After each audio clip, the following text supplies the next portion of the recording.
નવસારી જિલ્લામાં વરસાદી માહોલ છવાયેલો છે। ગણદેવી, વાંસદા, ખેરગામમાં ધમાકેદાર વરસાદ।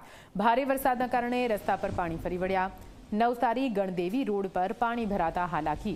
વાહન ચાલકોને ભારે મુશ્કેલી વેઠવાનો વારો આવ્યો છે। આ દ્રશ્યોમાં આપ જોઈ શકો છો કેવી રીતે વરસાદી પાણી ભરાયેલા છે અને આ પાણીમાંથી વાહન હંકારવા માટે વાહન ચાલકો મજબૂર। નવસારી જિલ્લામાં લાંબા વિરામ બાદ મેઘો મન મૂકીને વરસી રહ્યો છે। હવામાન વિભાગની આગાહી અનુસાર ગઈકાલથી જ નવસારીમાં કાળા ડિબાંગ વાદળો ઘેરાયા હતા અને રાત્રિ દરમિયાન પણ ભારે પવનો ફૂંકાયા હતા। જો કે આજે વહેલી સવારથી નવસારીના ગણદેવી, ચીખલી, વાંસદા, ખેરગામ તાલુકાઓમાં ભારે વરસાદ જોવા મળી રહ્યો છે। સવારે 10 થી બપોરે 12 વાગ્યા સુધીના 2 કલાકમાં નવસારીના ગણદેવી, ખેરગામ અને વાંસદા તાલુકામાં 2 ઇંચ જેટલો વરસાદ ખાબકી ચૂક્યો છે અને 12 વાગ્યા બાદ નવસારી અને જલાલપોર વિસ્તારમાં વરસાદ શરૂ થયો છે।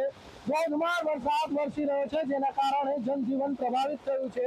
હાલ આપણે નવસારીના લુંસુકુઈ વિસ્તારમાં છે અને અહીં આપ જોઈ શકો છો કે વરસાદ જે છે એ મન મૂકીને ઓળગોળ થયો છે મેઘો। અને જો વાત કરીએ તો વરસાદ આવતા લાંબા સમયથી વરસાદની રાહ જોઈ રહેલા ખેડૂતો પણ ખુશીમાં આવી ગયા છે। ખેડૂતોમાં ખુશી જોવા મળી છે, કારણ કે ડાંગરની ખેતી કરતા ખેડૂતોને પાણીની જરૂર હોય છે અને નવસારીનો આદિવાસી પંથક જે છે એ વરસાદ આધારિત ખેતી કરતો હોય છે, ત્યારે લાંબા સમય બાદ વરસાદ વરસતા ખેડૂતોના ચહેરા પણ મલકાયા છે।